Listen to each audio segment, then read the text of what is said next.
Good morning, good afternoon. Welcome to our webinar today. Inclusion International has been hosting webinars over the last several months, connecting our member organizations and people in different countries, talking about different issues related to COVID pandemic, and also how people are managing while they are in quarantine.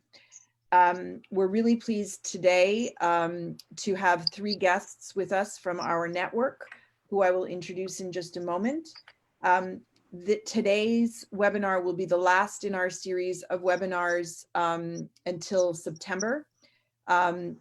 Today, we're going to be talking about a critically important issue, which we've heard from our members all over the world, which is really the mental health impact that this pandemic, but also the quarantine has had on families and self-advocates in different parts of the world. You will hear today from presenters who will be talking about their own experiences, but also as organizational leaders, how their organizations are reaching out and supporting families and self-advocates in different ways. A few housekeeping items. The first is that we have captioning available. Normally we have captioning button at the bottom of your screen. It does not seem to be appearing today. We've posted in the chat box the link to the captioning text. So if you require or would like the captioning, please go to the chat box. We also have one of our panelists today who will be presenting in Arabic, and we will have simultaneous translation. I should say we did try to have a translation for that using the Zoom platform, and we've not managed to sort that out for today. We will keep trying as we continue to make our webinars as accessible as possible. We are also live on Facebook today. If you have questions for the panelists, please put them in the question and answer box on Zoom or in your face, or post them on Facebook Live, and we will collect those questions. We will try to answer any informational questions that you may have in the chat box. And I will take any questions for the panelists, which are accumulated at the end of the three presentations, and ask the presenters to give us those.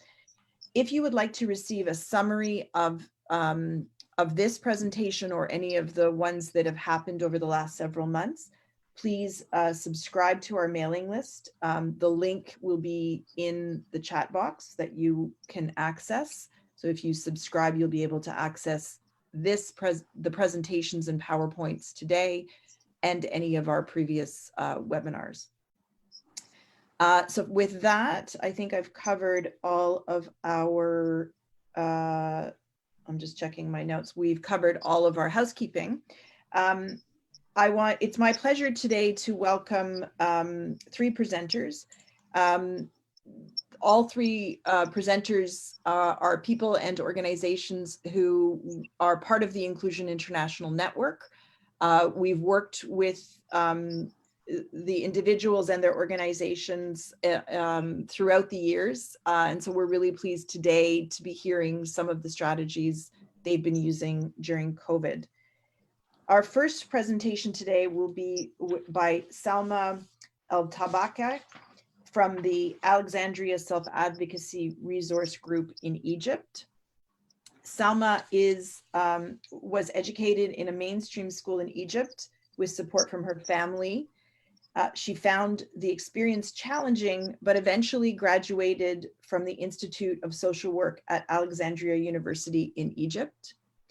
She's now a teacher and a self-advocate who has an important role in helping other self-advocates understand their rights through the Convention on the Rights of People with Disabilities. And Selma will be talking about the mental health impact of COVID on self-advocates and how her organization is supporting people in Egypt. So Selma is going to present, as I mentioned, in Arabic, and she will have a translator. So she will pause and the translation. If we have any difficulty hearing the translation or Selma, please just make a note in the chat box. Selma, over to you and welcome. Thank you for being here today. أنا سلمى الطباخ، عندي 37 سنة، من اسكندرية من مصر. I am Selma Tabak. I am 37 years and I am from Alexandria, Egypt. أنا بشتغل مدرسة تنمية مهارات للأطفال ذوي الإعاقة الذهنية في مؤسسة تميز. And I work as a skill development teacher for children with disabilities in an organization called تميز.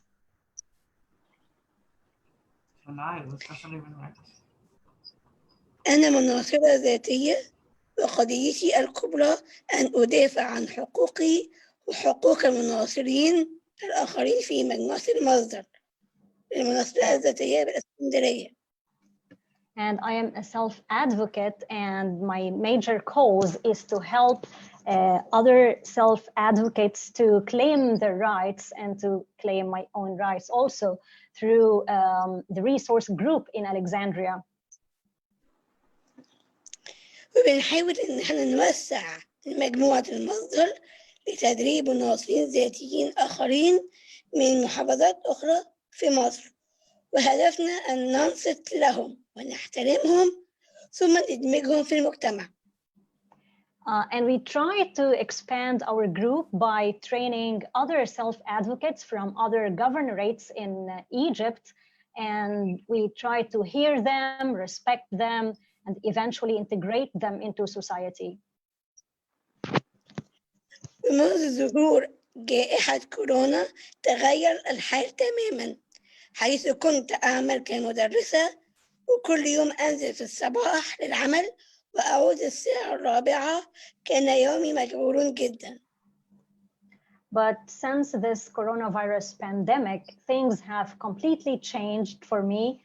I am a teacher. I used to go to work every day in the morning and come back home by 4 o'clock. But now things have totally changed. أما بعد ظهور الجائحة فاضطريت للبقاء في المنزل،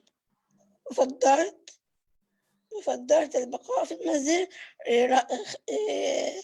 وشعرت بالرهبة من العدوى. But after the pandemic, I preferred to stay home because I was anxious. I was afraid of getting the infection. والمناصرين الآخرين كان لهم نفس المخاوف، وبينقلوا كل اللي بيتردد في النشرات الإخبارية عن أعداد الإصابات وأعداد الوفيات.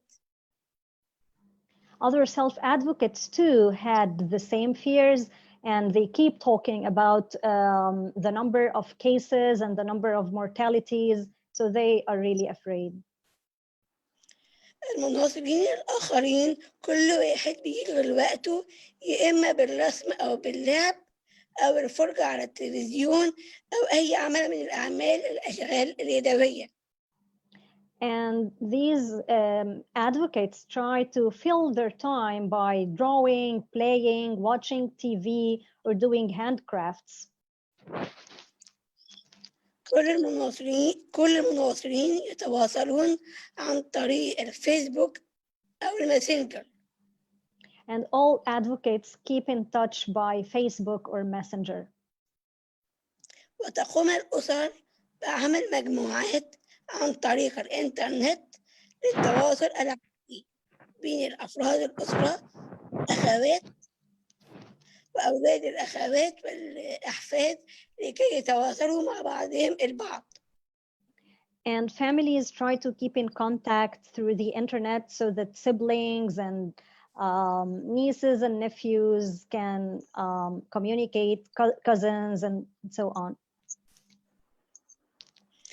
وتقوم الحكومة ببث برامج وحفلات ترفيهية في التلفزيون حتى يتمكن المناصرين من التسلية وقتهم بما فيه النفع لهم.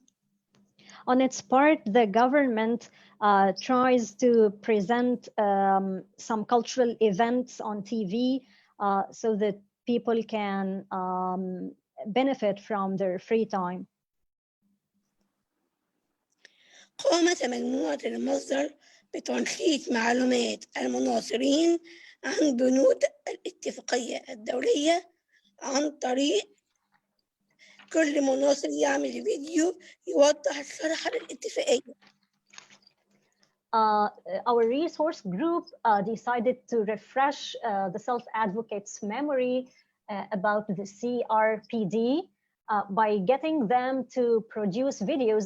Each of them would produce a video talking about the articles of the CRPD. يوجد كثير من المناصرين لا يتعاملون مع الإنترنت أو التليفون الذكي، فهؤلاء يجب الاهتمام بوسائل أخرى. But many advocates are not familiar with the internet or even smartphones, so we had to find other methods to communicate with them.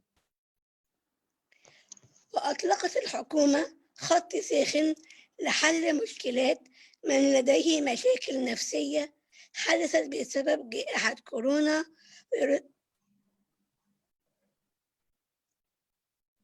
ويرد عليهم. The government has also established a hotline for those who are depressed or whose emotional health was affected by the coronavirus. And this hotline offers psychological help by psychiatrists.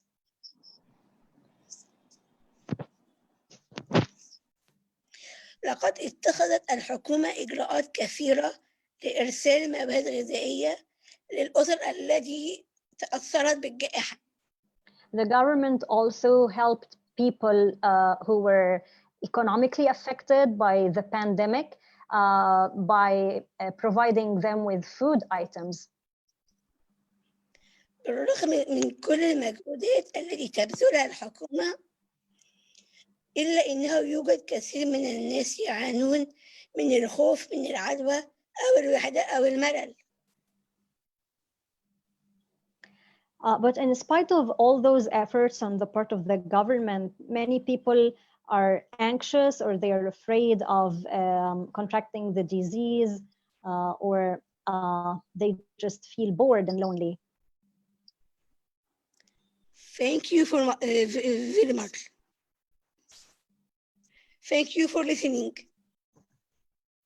Thank you, Selma. Your English is excellent. Next time we'll have you present in English. Thanks very much. I'm sure we'll have some questions for you at the end of the other panelists' presentations. Next up, I have the honor to introduce you to Dave Rogers. Dave has worked in social care, both statutory and voluntary sectors for 35 years and is currently the CEO of Midland MenCap. Dave has experience managing and delivering a wide range of community services, supporting citizens to live a lifestyle of choice in communities of their choosing. Dave will be sharing some of the virtual community programming that Midland MenCap has been running during COVID-19. I want to also just say that we had the pleasure of working together with Dave and his team at Midland MenCap almost 2 years ago now for our last World Congress in Birmingham. And we got to know the work of Midland MenCap, and we're very pleased to have them as a part of our global network. So Dave, welcome and thank you for being here today.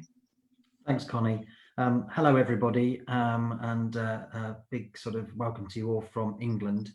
I work for an organisation called Midland MenCap, and we support around about 3,000 citizens and families across Birmingham and the West Midlands. We started thinking about the impact of the virus during February, and started to look at sort of some scenario planning depending on how the pandemic developed in the UK. So we felt we were a little bit ahead of the game. We already started to think about how we would adapt some of our service provision onto platforms like YouTube and Facebook, Twitter.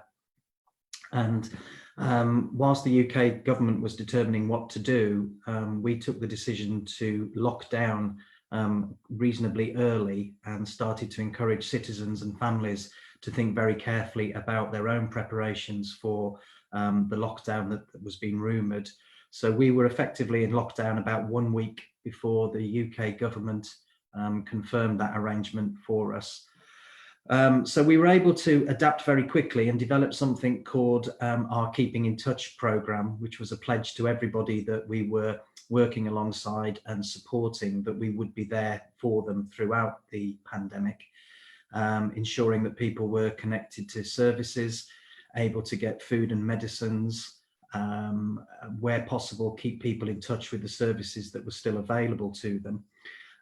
So we adapted a lot of our community provision and started to produce it online, and using both colleagues in Midland MenCap, colleagues in other organisations, and a lot of support from citizens and families directly, we started to produce an online programme of activities, events that were primarily aimed at encouraging people to keep engaged, to think about their mental health, their emotional well-being, but as far as possible also to try and keep physically active. So we had a 7-day-a-week program running sort of 5 or 6 hours each day, offering a whole range of social, leisure, recreational, hobby-based events and activities. That turned out to be very, very popular with people, and over the last 4 months we've had 300,000 engagements with that online programming. That's using Facebook and the internet, YouTube, Twitter. And very quickly we started to hear from people who were not known to us, both in Birmingham and the region that Birmingham is in, but we also started to hear from people across the world who'd found their way to our social media, and we were getting very positive feedback from people who were perhaps socially isolated, very lonely, cut off from their usual services. So we suddenly found ourselves with quite a large audience tuning into each event or each activity that we ran. We also underpinned that with safe and well phone calls, where we literally said to everybody that we would keep in touch with people by telephone as often as they wanted. And from the middle of March until this week, we've made nearly 20,000 phone calls to people, sometimes 2 and 3 times a day, just safe and well phone calls, just checking in that people are okay. And again, very quickly, people started to pick up off our social media that this was available to them. And again, we started to get people from across the UK ringing us up and saying, can you phone me as well? Because no one's been in touch with us. We've lost all of the support that we were getting. So we were phoning people just simply to a friendly voice on the end of the telephone, just making sure that people were okay, they had access to food, medicines, just some basic social contact really. And those phone calls have really sort of allowed us to pick up very early on circumstances that were affecting individuals and affecting families, and make sure that the support that they needed was very quickly signposted to them, or they were connected to support agencies.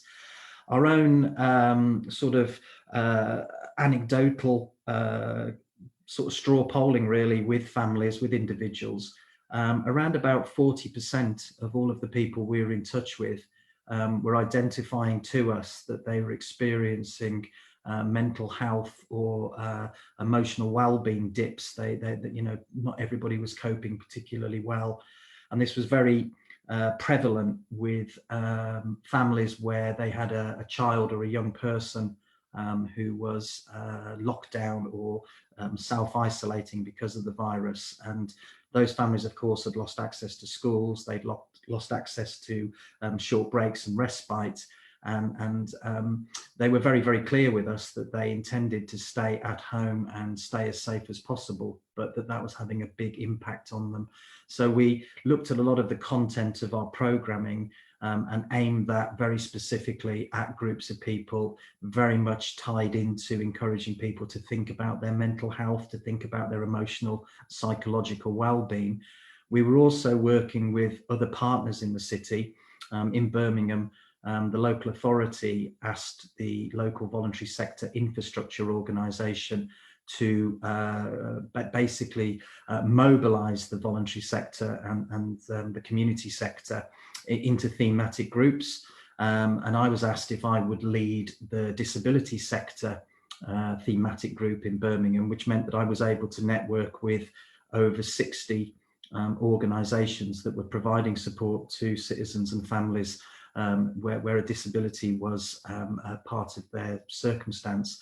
And that meant that we were able to get information out to people very quickly. We were able to get information back from people very quickly and feed that into the local authority and the local primary care NHS services in Birmingham. And working with some of the other partners, particularly those working in the field of mental health, we were able to get quite a lot of support organised very quickly, so that if people were struggling, they could be linked to that very, very quickly. The other big component for us was the welfare and well-being of our workforce. We had about 300 colleagues who were working face-to-face with citizens and with families right through the pandemic in their homes where people were living. And so there was a big consideration on how we protected both the citizen and their family, but also how we protected our own staff from the dangers of the virus. And it was very well documented that we were having major issues in sourcing sufficient supplies of PPE that people could use, but personal protective equipment, so that those staff could be as safe as possible, those citizens and families could be as safe as possible. And during the sort of height of the pandemic in the UK, which would have been about the 8th to the 20th of April, we had 20% of our workforce were either ill or symptomatic and self-isolating as a consequence of how virulent the virus was. Very sadly, we did lose citizens and family carers who were close to our organisation, which was very traumatic and very difficult for everybody. But by I think making early preparations in February, having a plan as to how we would keep in touch with people and utilise the technology that was available to us, I think we put together a really effective programme of communication, engagement, information and advice. And I think we gave an opportunity for, as I say, around about 3,000 people to have that point of contact with us all the way through the darkest period of the pandemic. Obviously, we're not out of that yet, and there's still big concerns in the UK of a potential second wave or significant local spikes. So we have continued to use those online platforms to carry on with the programming, carry on with the engagement. We've also been very conscious of the risk of digital poverty or digital exclusion for citizens or families, and we were working with the local authority and with some of the funders. We've already managed to get some funds which has allowed us to supply about 300 citizens and families with the technology so that they can actually be part of that online engagement. But we're very, very conscious now of the issues of digital exclusion, and we'll be working further with local partners to see what we can do to draw extra resources into Birmingham to counter that. But our experience has been that by using those methodologies, we've engaged with people who actually were very socially excluded, very socially isolated, and were not connected to services. And it's brought a whole new population of people forward for whom digital and telephone engagement, I think, will be a very significant part of how we stay in touch with those people for quite some time to come. So we're now looking at how we roll out support to help people, restart their lives effectively. We already know that for those individuals with a disability and significant underlying health concerns, they will continue to shield and stay at home because they just do not believe that it's safe to return to the outside world, and we're very conscious of the impacts of that on those individuals. We saw when some of the schools reopened in Birmingham that the families that we were supporting and the schools were reporting back that of the eligible children who could have gone back to school, only about 10% of children actually returned. So we were already aware that 90% of our families were unlikely to send their child back to school. And we're hearing from families every day now that they're still not planning to send their children back to school even when they reopen after the summer break. So we've still got a major issue here.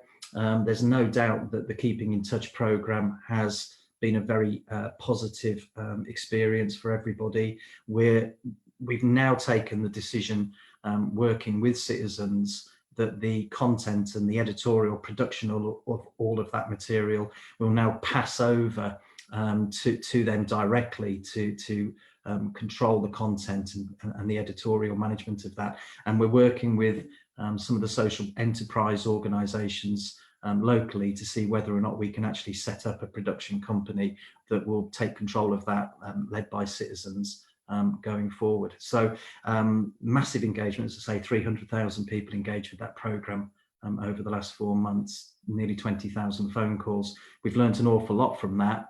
We're working with one of the local universities already to try to understand the data and the analytics that sit behind that to inform future service delivery and how that actually benefits people. One of the things that we've learned, a very simple thing, is that evenings and weekends are the highest level of traffic across our digital platforms, and that's probably not surprising. People are quite isolated, and evenings and weekends are probably the most difficult. But we're beginning to come out of lockdown in the UK. There's still obviously significant risk, but if there are any positives to take from this pandemic experience, it's been that exploring those new technologies has been a brilliant and fantastic way to keep in touch with people. Thank you. Thanks so much, Dave. I've really been inspired by the ways that people are finding to connect to each other in all of this. And so I think you've touched on some of the opportunities that we may have after the pandemic to explore different ways of keeping people connected. So we'll come back to that, and we do have a specific question for you, but I'm going to hold it until after the next presentation.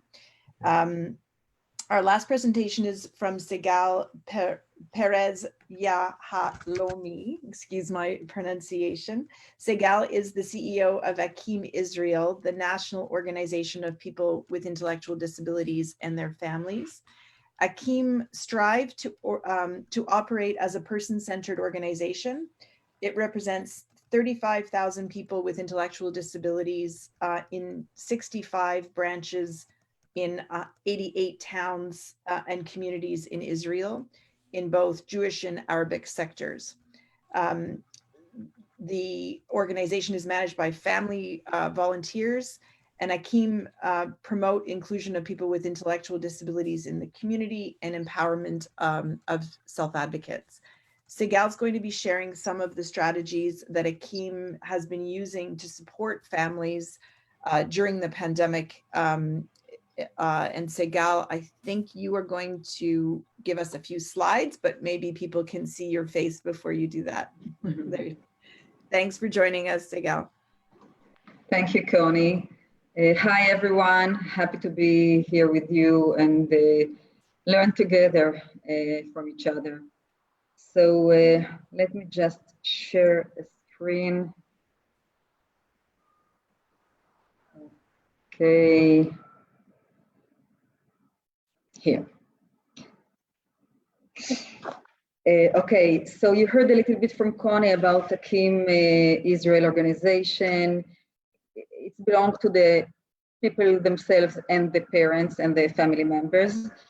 I think in this stage, none of us can sum up the coronavirus period because we all are still struggling, but I try to bring some issues that characterize the first wave. We call it here in Israel the first wave. We started to go into the second wave now in Israel, and try to let you know how we dealt with that. The coronavirus arrived to Israel on March 20. And you, as you all must experience in your countries as well, a decision was made by the government to completely shut down schools, most of the workplaces, beside the essential services and the leisure services for people with intellectual disability. Uncertainty and anxiety characterize those times. I feel that it still goes on now times, but it's very, very different. And maybe I'll elaborate about it next. So I start with the legal advocacy. I feel that this is it's a very important issue to our families, not only for the leadership, the parental leadership, but also to the people to feel like someone is hearing their voice and someone is delivering their needs to all the decision makers. So we initiated an appeal to various parties for advocacy purposes. We appealed to the Ministry of Welfare, the Ministry of Justice, the Ministry of Health, the National Security Council, and more. In Israel, a new agency established for the protection from coronavirus of nursing home and people with disabilities that live in institution and in community living in Israel. It's called a Mother and Father Protection Agency. And we included in this agency because at first we thought everyone with disability is in high risk. Now we know better, but that was the first assumption back then. So we arrived to all of the discussion in the Knesset, the Israeli parliament, all of the committees that talked about the people with disability. We did it in Zoom app, in Zoom application, and we arrived to all of them. The Knesset didn't, it wasn't a reason, the coronavirus wasn't a reason for us not to be heard. We had full participation with the Ministry of Welfare ruling guidelines for emergency regulations.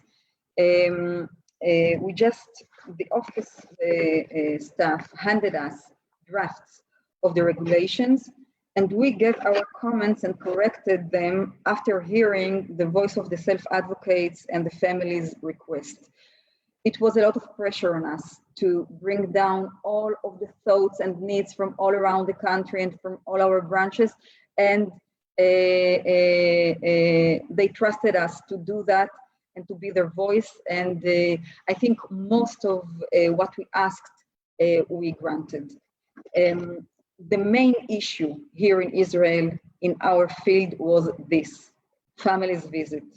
I heard from colleagues of mine from the Leadership Institute, from Delaware University, that they dealt with that a lot as well. With the outbreak of the crisis here in Israel, and before the Ministry of Health knew how to define precisely who is at risk and who is not, except for age criteria, family visits to housing were banned, both in community housing and in institutions, except in cases of fear of mental distress, who have received a special permit to meet in the open air and while keeping distance. Akim cooperated with that, and our National Parent Committee cooperated with that. But later on, we understand that it's not a fair idea, because there's difference between people with disabilities who has not they are not at risk, and we started to do this differentiation between them, and the Ministry of Welfare accepted our point of view.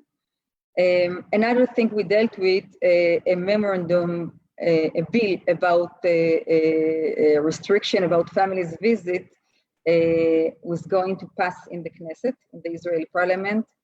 And we and a lot of organizations we are working with objected to this bill, and our approach approved. The bill was denied, and our family were relieved. I still don't know if it won't be back to discussion in the Knesset, but we are always keeping our eyes and the ears open. Another thing we did to help the people with intellectual disability is assist them to fulfill the right for allowance to an unpaid vacation. Akim and law school students from Akim's clinic assisted people with intellectual disability who employed in the free market and were sent to an unpaid vacation. They deserved allowances for that, and we helped them doing that, and that was, let them breathe a little for the financial situation for the least. Newsletter of rights to parents. A lot of parents couldn't go to work even if their work was essential because their kids or the people they support, their sons and daughters with intellectual disability were home. Everything was closed. So in Israel, there is a law that grants those parents privileges in the absence of work, and we help them that all of them will know their rights and use it. Also, when, in Israel, the special education schools and kindergarten never were closed, never. Even in the great strikes, they were never closed. And this was the first time that the government closed them, the first time for 2 months. And from mid-March to mid-May. And we worked with the Ministry of School and the Education Committee in the Knesset and suggested them the ideas that the families gave us, such as sending professionals to their houses and help them go out to the garden nearby and things like that, and they achieved that. I can tell you that today, the Israeli government is going to decide of the closure of the summer activities in schools, but the special education schools are still, they will still be open because they don't want to shut it anymore. A lot of mental stress came from these 2 months, and they don't want to repeat it. This is a great lesson everyone learned. There's a lot to tell about our approach to the National Security Council, and I know that every country, almost every country, did this decision about prioritizing a treatment to COVID-19 patients. Who gets to get the treatment if the hospitals collapse, like in Italy. So we made sure that disability is not something that will affect the criteria, and only the chances of survival will do so. The one who wrote this thought that's what they wrote, but it was clear to us that it didn't. So we demanded they will change their paper, and our position accepted, and the paper had changed.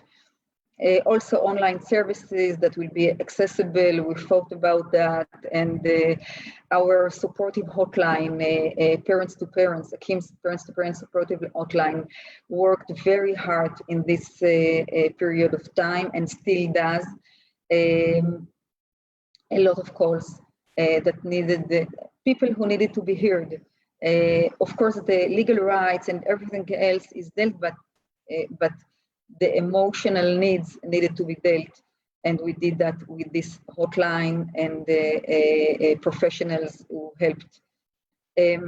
Maintaining the community advocacy was a big deal for us, because first people, shut down in their houses and they couldn't meet, and then all of the world discovered Zoom, and we decided we are going on with the local agendas as well, the national agenda, with our leadership, the local leadership, and every town and city keeping with a very good contact with the families and with the people, and taking care of every agenda that occurs. As Connie said, 65 branches in 87 communities. We gave them continuous telephone contact with families. Something we learned about these phone calls, as Dave talked about earlier, we discovered something else. We discovered that the small families with one parent and one son or daughter with intellectual disability, they are in very high risk, because if something goes bad with the house, the parent, the person can be all alone. And we, one of our lessons for the first wave was that every branch, every Akim branch will make a list with the local authority, with the welfare department of his town, make a list of all the families, of all the small families in high risk, and make sure to be in contact with them when everything is closed. So no one will be left behind, and we are going to do that. Akim's Digital Community Center, we operated this great tool. It's helped a lot, hundreds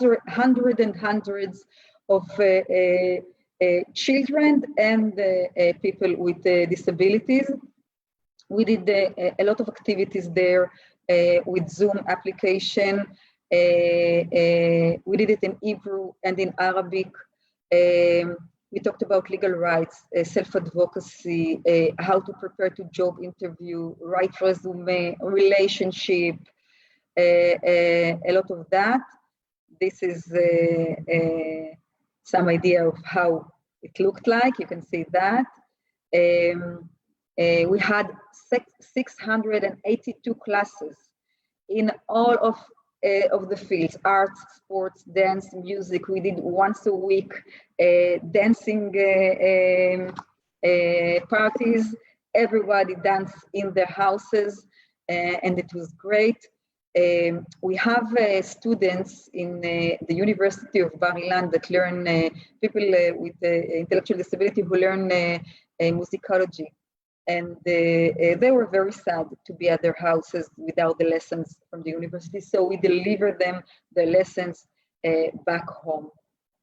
We also started a film workshop dealing with the coronavirus. You can see that in this picture. They are keeping a social distance, but they do it with the mask on their faces and so on. Also, Dave talked about exclusion, digital exclusion. So we tried to narrow that gap and delivered, I think by now, 300 tablets and laptops to children and adults through the country. We put an emphasis especially in the periphery, such as the Bedouin community in the south of Israel, in the neighborhood. The donation enabled them all to be connecting, to be part of the digital community center, and be in touch with their friends and their groups. This is some smiles for this getting the iPads. This is in the Ramadan and in the Pesach, the two main holidays we had. Connie, I see I have to finish. Okay, I'm wrapping up.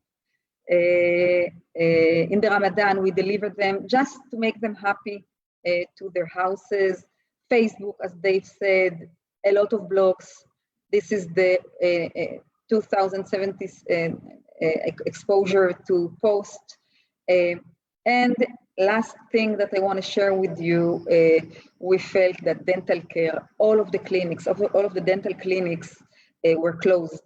And we felt that this is a big issue to our families to be dealing with. So we opened 4 emergency dental clinics to give care. And in this period, we gave 2,616 first aid treatments, even in a locked up towns. So this is our heroes doing that.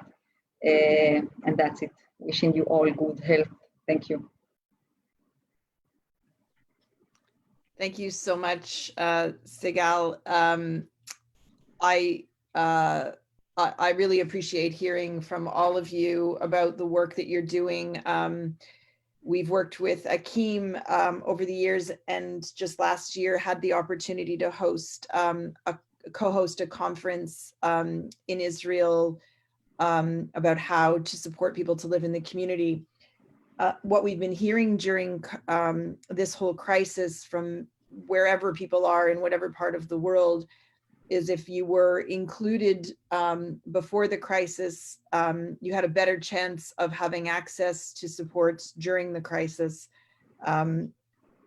Nothing in this crisis is a complete shock to our membership. We knew that people themselves were isolated and excluded.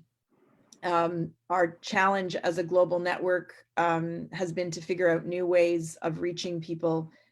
I heard from all 3 of the presenters examples of how this experience has helped us reach people who we didn't know before, who we hadn't reached before. I think that coming out of this crisis, we've learned about how to support one another better and how to share information. Just a couple of housekeeping, and then I'm going to try and give each participant just a moment to respond to some of the questions. First, just to say that the PowerPoint presentation Sigal just gave, on my screen, I could not see all of the slides, so I'm not sure why that was, but we will share your PowerPoint with participants. It will also be part of the recording, so if people would like to receive that PowerPoint directly, you can subscribe to our mailing list or ask us directly in the chat box. We've had a couple of different questions. I'm going to try and maybe just direct questions to each of the panelists and ask you to focus on slightly different things. Dave, we've had a couple of questions that are specific to the UK. I think maybe you can answer some of the very specific ones directly to those people in the chat box or after the call. But I think for all of the participants, Dave, there's one question in particular that I'd like you to address, and that is the UK government has agreed to a formal inquiry around COVID.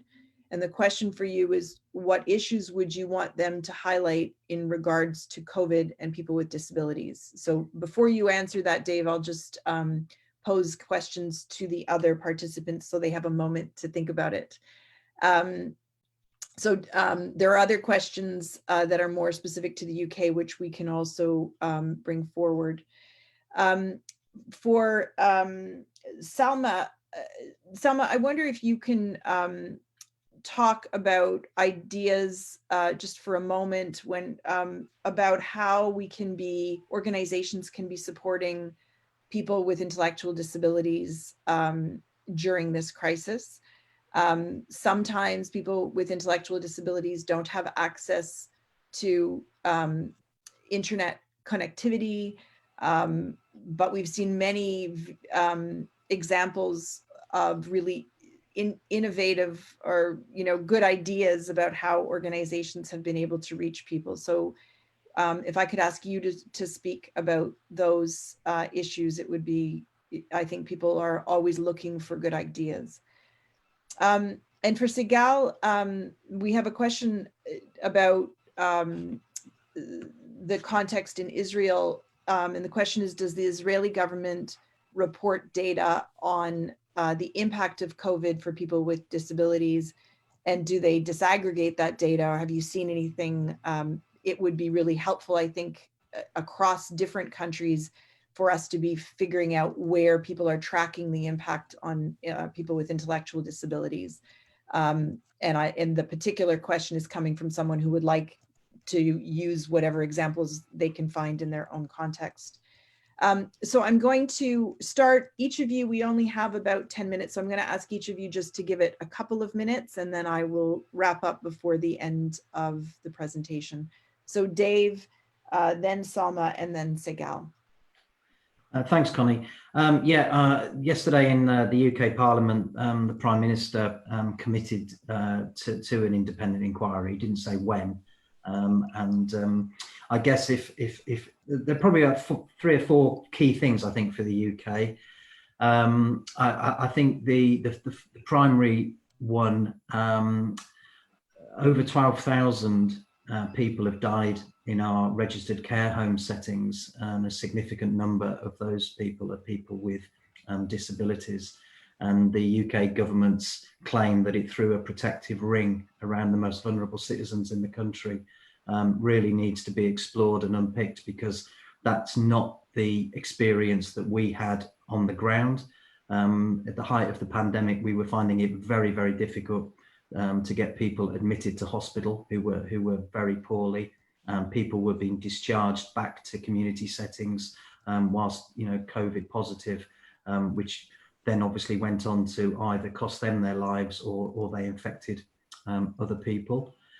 We now know from data from the NHS and public health in the UK that learning disability deaths during the pandemic have increased by 134%, which is an astonishing loss of life and incredible growth in people losing their lives during the pandemic. And I think that needs to be explored on a couple of levels, exactly what was going on there, because were those people dying because a consequence of COVID? Were they dying as a consequence that they weren't being connected to primary and emergency healthcare? And of course, within different communities, there's clear evidence that citizens and communities where there was a high number of people from Black and ethnic minority backgrounds, there's been a disproportionate impact on those individuals. We've also had today the publication of the annual mortality review, the LEADER program in the UK, which looks at learning disability deaths in the UK. And of course, this is pre-pandemic information, but we've still, it's evidencing yet again the gross health inequality issues faced by people with learning disabilities in the UK. Of all of the deaths in the last 5 years, less than half of those have been reviewed as things stand. And so we've still got, significant questions for the government to reflect upon. The leader of the opposition party in the UK has said that social care must sit at the heart of that inquiry, because the experience of vulnerable citizens in the UK has been, really quite severe. And our aim at the moment locally is that we're working with the local authority, with the NHS and with the local public health bodies, because we need to understand what's happened to people with a learning disability here in Birmingham. And at the moment, I'm aware of in excess of 60 deaths of people with a learning disability in Birmingham. And I'm pretty certain that's not the full number. But it's important that those individuals don't just disappear into the excess death figures, and they're properly reviewed and we properly understand what's happened, you know, and what's been the experience of people. So I think the primary one for me would be, you know, why on earth was the government claiming it had thrown a protective ring around our most vulnerable citizens when over 12,000 of them have died? You know, and what has been the impact on the particular communities, particularly the BAME communities in the UK? And how on earth have we ended up with 134% increase in deaths, expected deaths of people with a learning disability during the pandemic? Thank you, Dave. On some of our previous calls, we were hearing horrific stories of in different countries of the sort of ignoring the situation of people in care homes and people who were living in community but had no connection to support. So it really does feel like governments across the board have failed to recognize the vulnerability of people with intellectual disabilities. I'm going to turn it to Selma. Selma, I hope that you've been receiving a translation so that you know the question. If you could unmute yourself.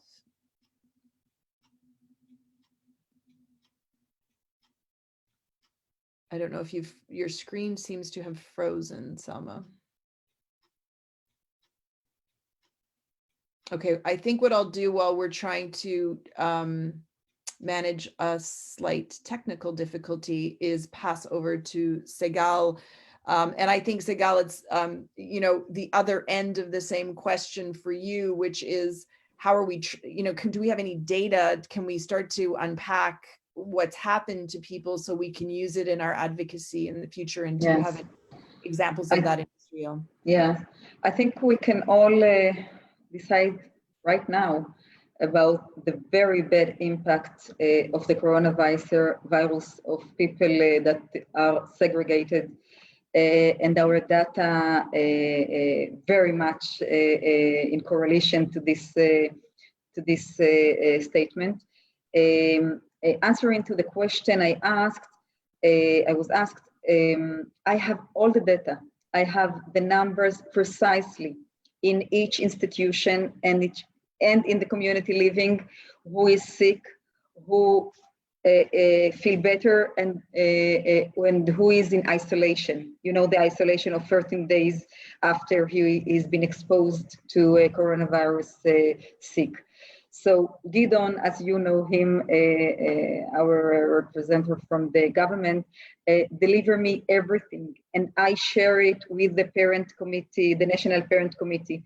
I can share with you that here in Israel we have 9.5 million residents, and 380 people nationwide without disability yet died from coronavirus. 2 of them are people with intellectual disability, the 2 of them from institutions. But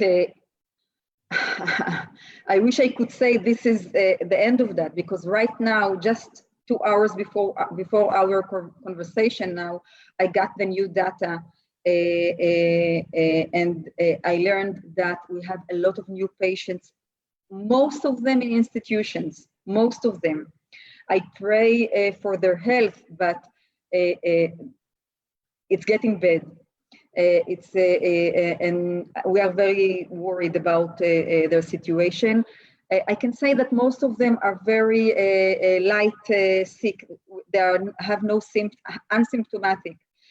They are asymptomatic, but if you can compare people from the community, the community living, and the data from this to the institutions, you can see very clearly that, of course, when you have so many people crowded together, of course, it's very bad for them, and the coronavirus affect them badly, very badly. Thank you. Segal. I think the general question also, which we'll come back to when we do some analysis of what we'd heard from our members, is whether governments are sharing data, if they're actually giving you information as an organization that helps you respond in some way. So I think that that's a really interesting point for us to explore across. I think, I think all the organizations should demand that, you know, because our standing in front of our government is very strong, and they need us. They need the parents in their side. They want transparency, so we believe them. One of the great lessons I learned from this is the importance of a sincere and a good relationship between all of us. Trust, the trust issue is very, very important. Now I'm pursuing another data. We want to know, the parent committee and me, we want to know the numbers of people who their mental health in the institution gone bad. If they had it, it would give it to me, but they have to collect that and bring it to me. The sick numbers we have on a daily basis. Yeah. I mean, I'm going to pass it over to Selma just for time, but I think there's a number of questions packed into there. One is whether they're willing to share it, and one is whether they're even collecting it. So there's some information there. Selma, I'm sorry we had a technical difficulty. I'm going to let you answer the question about what you think organizations can be doing to be supporting self-advocates, particularly in their mental health at the moment.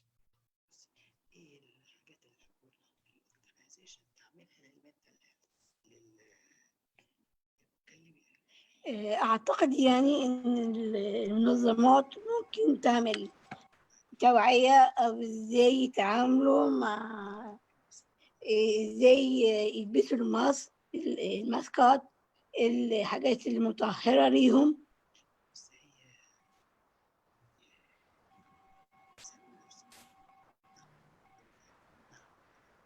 I think the organizations need to play a role in awareness raising.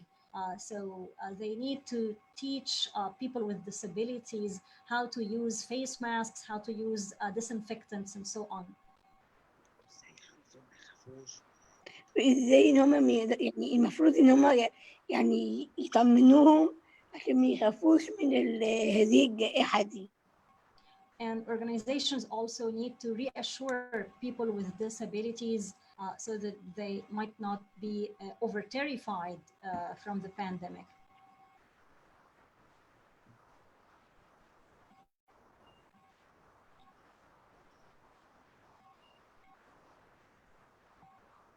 Thank you, Selma. So I want to just mention that Sue Swenson, the president of Inclusion International, is participating on our call today. On her behalf, I want to thank the panelists from this discussion and all of the participants. I apologize that we did not get to all of your questions.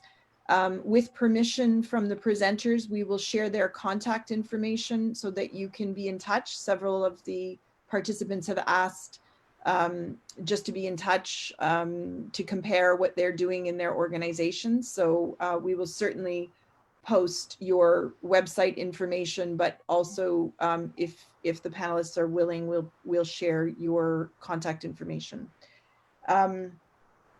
Sue and I have reflected after several of the presentations we've heard, both about the strength of our movement before this pandemic and how inspired we are by the generosity of our member organizations and our network in sharing their experiences.